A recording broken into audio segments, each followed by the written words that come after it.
Hello बच्चों, स्वागत है आपका आपके अपने चैनल BRB एजुकेशन में।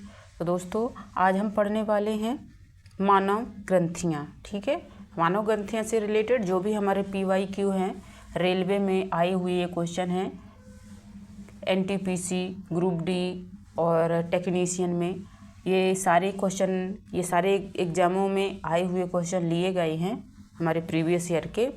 तो हम चलते हैं अपनी क्लास की ओर। और हाँ, क्लास की ओर जाने से पहले आप चैनल को लाइक कर दीजिए, सब्सक्राइब कर लीजिए और बेल आइकन को ऑन कर दीजिए दोस्तों, ताकि आने वाला हर नोटिफिकेशन आप तक पहुंच सके और आप इस वीडियो का लाभ उठा सकें। ठीक है, तो हम चलते हैं अपने क्लास की ओर। हम PYQ की जो हमारे ये सारे के सारे टॉपिक हैं, ये हमने डिटेल वाले क्लास बहुत अच्छे से करवा चुके हैं।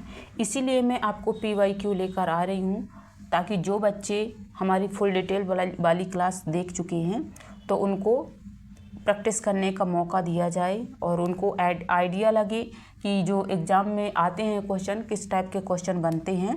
तो दोस्तों, ऐसे ही क्वेश्चन बनते हैं जैसे मैं लेकर आई हूँ। प्रीवियस ईयर में क्वेश्चन ऐसे ही बनते हैं, सारे के सारे मैंने रेलवे के एग्ज़ाम से उठाए हुए क्वेश्चन से मेरे ये। ठीक है, तो आप ध्यान से पढ़िए। तो अगर आपने हमारी फुल डिटेल वाली क्लास अगर आपने देखी है तो मुझे नहीं लगता है कि 25 क्वेश्चन में आपको एक भी क्वेश्चन छूटेगा। ठीक है, सारे के सारे क्वेश्चन आपको आते होंगे अगर आपने हमारी फुल डिटेल्ड वाली क्लास देखी है ग्रंथियों की। तो आज का हमारा पहला क्वेश्चन है, क्वेश्चन नंबर 1 है, मानव में हाइपोथैलेमस ग्रंथि कहाँ पाई जाती है। जो हमारी हाइपोथैलेमस ये ग्रंथि होती है, ये हमारे मस्तिष्क में कहाँ पाई जाती है। तो इसका सही आंसर हो जाएगा ऑप्शन सी, मस्तिष्क में पाई जाती है। ठीक है, थैलेमस, हाइपोथैलेमस और पिट्यूटरी, ये तीनों ग्रंथियाँ हमारे मस्तिष्क में ही पाई जाती हैं। आगे देख लेते हैं, आप आंसर देखते जाइएगा। ठीक है, मैं बार बार उसी चीज़ को रिपीट नहीं करूँगी, क्योंकि हम पहले ही बता दे रहे हैं कि आंसर क्या है इसका। तो मैं दोबारा उत्तर में रिपीट नहीं करूँगी, आप खुद ही देख लीजिए, ग्रीन कलर में दिया हुआ है उसका जो राइट आंसर है। ठीक है, हम अगला क्वेश्चन देखते हैं। क्वेश्चन नंबर 2 है हमारा, वे ग्रंथियाँ जिनका स्त्राव रक्त में सीधे होता है उन्हें क्या कहते हैं। ठीक है, जो ऐसी ग्रंथियाँ हमें बताना है जो रक्त में उनका स्त्राव सीधे होता है, उन्हें हम क्या कहते हैं। वाहिनी ग्रंथियाँ, अपवाहिनी ग्रंथियाँ, अंतःस्रावी या मिश्रित ग्रंथियाँ। इसका सही आंसर हो जाएगा अंतःस्रावी ग्रंथियाँ। ठीक है, अगला क्वेश्चन देख लेते हैं। क्वेश्चन नंबर 3 है हमारा, इंसुलिन किसको नियंत्रित करता है। ठीक है, इंसुलिन जो होता है वो किसको नियंत्रित करता है। तो हमारा जो इंसुलिन होता है वह करता है हमारे रक्त में ग्लूकोज के स्तर को नियंत्रित करता है। जब हमारे शरीर में इंसुलिन की कमी हो जाती है, हमारे रक्त में ग्लूकोज की मात्रा बढ़ जाती है और जिससे इंसान को डायबिटीज़ नामक मर्ज हो जाता है। तो हम डॉक्टर के पास जब इसके इलाज के लिए जाते हैं तो हमें कई प्रकार के टेबलेट्स देते हैं और इंसुलिन के इंजेक्शन लगाते हैं इंसुलिन रिलीज करने के, ताकि जो हमारे रक्त में ग्लूकोज का स्तर है, शर्करा का स्तर है, उसको घटाया जा सके। ठीक है, आगे देख लेते हैं। क्वेश्चन नंबर 4 है हमारा, क्वेश्चन नंबर 4 है, मानव शरीर में सबसे बड़ी ग्रंथि कौन सी है। जो हमारा मनुष्य का शरीर होता है उसमें सबसे बड़ी ग्रंथि हम किसको बोलते हैं। यकृत को बोलते हैं या अग्नाशय को बोलते हैं, पिट्यूटरी को बोलते हैं या थायराइड को बोलते हैं। तो इसका सही आंसर हो जाएगा हमारा यकृत। जो हमारा यकृत, जो हमारा लीवर होता है, वह मनुष्य के शरीर की सबसे बड़ी ग्रंथि माना जाता है। अगला क्वेश्चन देख लेते हैं। क्वेश्चन नंबर 5 है हमारा, वह ग्रंथि जो ड्वार्फिज्म यानी बौनेपन, ठीक है, आपको ये दोनों शब्द याद रखने हैं। इस बौनेपन को हम इंग्लिश से ड्वार्फिज्म बोल देते हैं। दोस्तों, कभी कभी यहाँ से सीधे क्वेश्चन बन जाता है, अगर आपको ड्वार्फिज्म पता नहीं है, आपने बौनापन पढ़ा है, तो सीधे बन जाएगा कि कौन सी ग्रंथि है जो ड्वार्फिज्म का कारण बनती है। ठीक है, तो आपको बहुत अच्छे से ध्यान रखना है यहाँ पर कि जो हमारा ड्वार्फिज्म है, हम बौनेपन को ही हम बोल देते हैं। ठीक है, तो इससे कौन सा कारण है ग्रंथि का बौनेपन का। थायरॉक्सिन, पिट्यूटरी ग्लैंड, एड्रेनालाइन या फिर अग्नाशय। तो इसका सही आंसर हो जाएगा हमारा पिट्यूटरी। ठीक है, अगला क्वेश्चन देख लेते हैं। क्वेश्चन नंबर 6 है हमारा, वह ग्रंथि जो दूध उत्पादन को उत्तेजित करती है। हमारे शरीर की ऐसी कौन सी ग्रंथि है जो दूध के उत्पादन को उत्तेजित करती है। ठीक है, तो इसका सही आंसर हो जाएगा, इसमें 4 ऑप्शन दिए हुए हैं, जैसे प्रोलैक्टिन है, एस्ट्रोजन है, प्रोजेस्टेरिन है और एंड्रोजन है। तो इसका सही आंसर हो जाएगा प्रोलैक्टिन हार्मोन्स। ठीक है, ये पिट्यूटरी ग्रंथि से निकलता है। जो प्रोलैक्टिन होता है यह हमारी पिट्यूटरी ग्लैंड से रिलीज होता है। क्वेश्चन नंबर 7 है हमारा, LH और FSH को समूह के रूप में क्या कहा जाता है। इनको क्या कहा जाता है? ग्रोथ हार्मोन्स कहा जाता है, सेक्स हार्मोन्स कहा जाता है, थायराइड हार्मोन्स कहा जाता है या डाइजेशन एंजाइम्स कहा जाता है। तो इसका सही आंसर हो जाएगा हमारा, इसको सेक्स हार्मोन्स कहा जाता है। ठीक है, अगला क्वेश्चन देख लेते हैं। क्वेश्चन नंबर 8 है हमारा, जो हमारा कार्पस ल्यूटियम होता है उससे कौन सा हार्मोन्स स्रावित होता है। तो ऑस्ट्रोजन, प्रोजेस्टेरोन, टेस्टोस्टेरोन या इंसुलिन। तो इसका सही आंसर हो जाएगा हमारा प्रोजेस्टेरोन। ठीक है, अगला क्वेश्चन देख लेते हैं। क्वेश्चन नंबर 9 है हमारा, पैराथायरॉयड ग्रंथियां मुख्यतः शरीर में किसके स्तर को नियंत्रित करती हैं। जो हमारी पैराथायरॉयड ग्रंथियां होती हैं वह हमारे शरीर में किसके स्तर को नियंत्रित करती हैं, यानी रक्तचाप के स्तर को या कैल्शियम के स्तर को, पोटेशियम के स्तर को या ग्लूकोज के स्तर को। इसका सही आंसर हो जाएगा हमारा कैल्शियम के स्तर को। अगला क्वेश्चन है हमारा, क्वेश्चन नंबर 10 है, जो पीनियल ग्लैंड होती है हमारी, जो पीनियल ग्लैंड है, ठीक है, पीनियल ग्रंथि जो सिकुड़ा हुआ अंग कहलाता है वह कहाँ पे होती है। जो हमारी पीनियल ग्लैंड होती है वह कहाँ पे होती है? छाती में, पेट में, मस्तिष्क में या गले में। इसका सही आंसर हो जाएगा मस्तिष्क में। जो पीनियल ग्लैंड होती है वह हमारे मस्तिष्क के बीचों बीच पाई जाती है। क्वेश्चन नंबर 11 है हमारा, थाइमस ग्रंथि किस प्रकार की प्रतिरक्षा प्रणाली में महत्वपूर्ण भूमिका निभाती है। जो हमारी थाइमस ग्रंथि है वह किस प्रकार की प्रतिरक्षा प्रणाली में भूमिका निभाती है? सेल मध्यस्थ प्रतिरक्षा में, रासायनिक प्रतिरक्षा, इनमें से कोई नहीं या ह्यूमरल इम्यूनिटी। इसका सही आंसर हो जाता है सेल मध्यस्थ प्रतिरक्षा। अगला क्वेश्चन देख लेते हैं। क्वेश्चन नंबर 11 है हमारा, थायराइड ग्रंथि से कौन सा हार्मोन्स निकलता है। जो हमारी थायराइड ग्रंथि होती है उससे कौन सा हार्मोन्स निकलता है?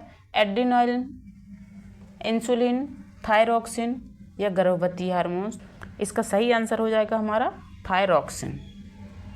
थायराइड ग्रंथि से थायरॉक्सिन निकलेगा। ठीक है, इसमें तो सोचने समझने की कोई बात ही नहीं है।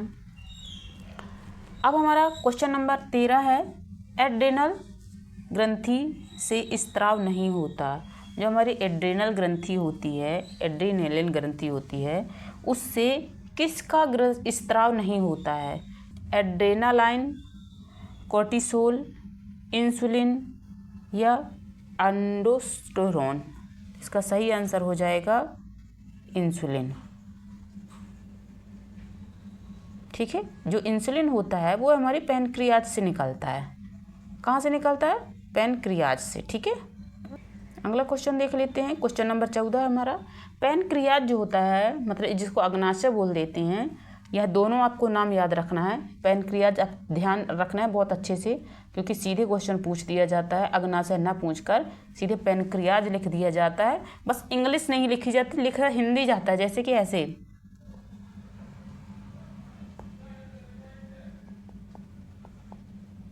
ऐसे लिख दिया जाएगा आपको और पूछ दिया जाएगा कि किस प्रकार की ये ग्रंथि, जो पैनक्रियाज है, किस प्रकार की ग्रंथि है। ठीक है, तो आपको दोनों नाम याद होने चाहिए कि हमारा इंग्लिश से इसको अग्नाशय को क्या बोल देते हैं।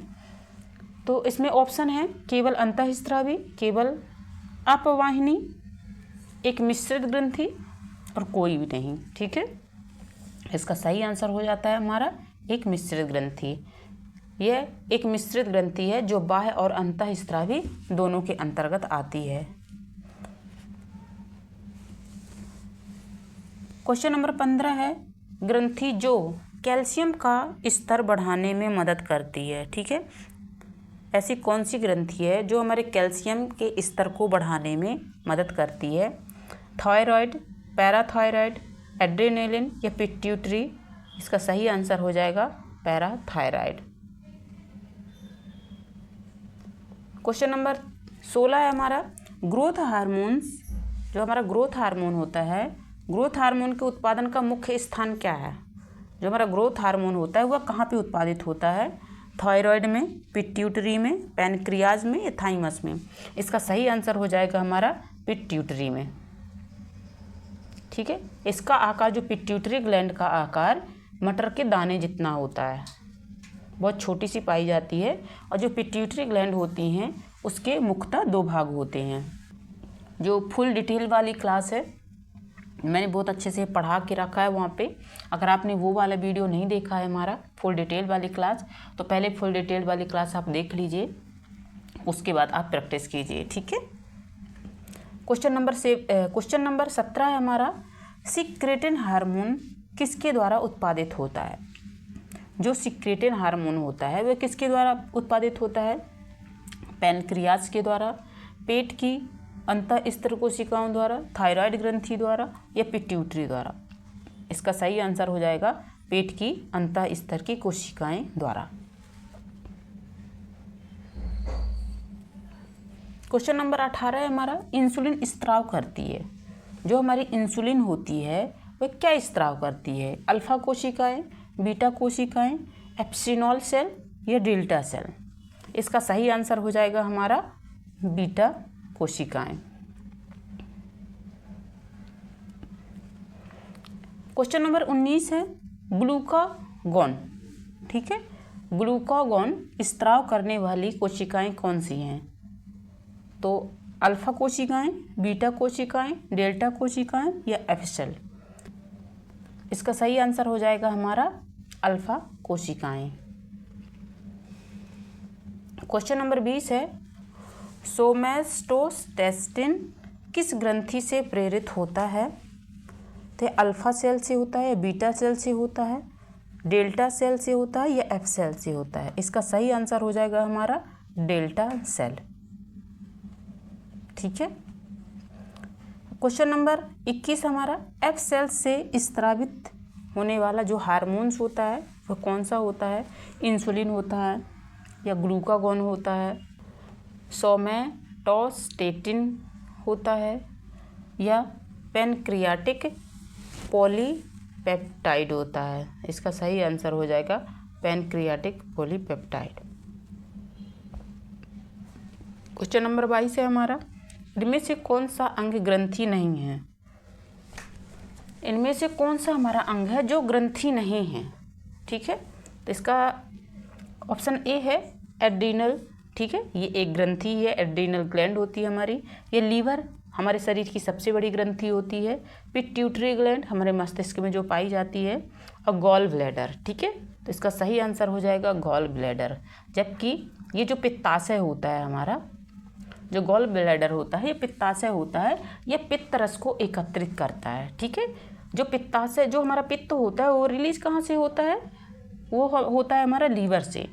ठीक है, लेकिन उसको एकत्रित करने का, ये संग्रहित करने का कार्य कौन सा करता है? तो गॉल ब्लैडर करता है, जिसको हम पित्ताशय बोल देते हैं। क्वेश्चन नंबर 23 है हमारा, अंतःस्रावी ग्रंथि का अर्थ क्या होता है? अंतःस्रावी ग्रंथि का अर्थ क्या होता है? Duct gland, mixed gland, ductless gland या एक्सोक्राइन ग्लैंड? इसका सही आंसर हो जाएगा हमारा डक्टलेस ग्लैंड। ये सारी ग्लैंड मैं बहुत अच्छे से पढ़ा चुकी हूँ आपको। जो हमारी क्लास है फुल डिटेल वाली, उसमें बहुत बेहतरीन तरीके से मैंने बताया है अंतःस्रावी ग्रंथियाँ, बाह्य स्रावी ग्रंथियाँ। ठीक है, क्वेश्चन नंबर 24 है, क्या इंसुलिन एक हार्मोन है? तो इसमें दिया हुआ है हाँ, शायद, हाँ, रक्त शर्करा नियंत्रित करता है या नहीं? तो इसका सही आंसर हमारा हो जाएगा सी। सही हमारा ए भी है, लेकिन इसमें केवल क्या हुआ है, आपको क्वेश्चन के अनुसार ही आपको आंसर डील करना है, ठीक है। ऐसा नहीं है कि इसका आंसर ये नहीं है, आंसर ये भी है, लेकिन यहाँ पर स्पष्टीकरण दिया हुआ है उस आंसर का। शर्करा जो होती है हमारे रक्त में, शर्करा नियंत्रित करता है, ठीक है। तो आंसर हम सी लगाएंगे। क्वेश्चन नंबर 25 है हमारा, पैराथायराइड जो होता है वो हार्मोन्स का मुख्य कार्य क्या होता है। जो पैराथायराइड हार्मोन्स होता है उसका मुख्य कार्य क्या होता है। मधुमेह नियंत्रण करना, कैल्शियम और फॉस्फेट का संतुलन करना, रक्तचाप घटाना, या थैर्स डाइजेशन करना। इसका सही आंसर हो जाएगा कैल्शियम और फॉस्फेट नियंत्रित करना। दोस्तों हमारी क्लास यहीं पे समाप्त होती है। हमने 25 क्वेश्चन कर लिए हैं। अगर आपने हमारी फुल डिटेल वाली क्लास देखी है तो मुझे नहीं लगता कि इनमें से 25 में से एक भी क्वेश्चन आपका गलत हुआ होगा, ठीक है। तो दोस्तों हम अपनी क्लास को यहीं पे समाप्त करेंगे। यहाँ तक बने रहने के लिए आप सभी बच्चों का बहुत बहुत धन्यवाद, और हम अपनी क्लास को समाप्त करते हैं। बाय।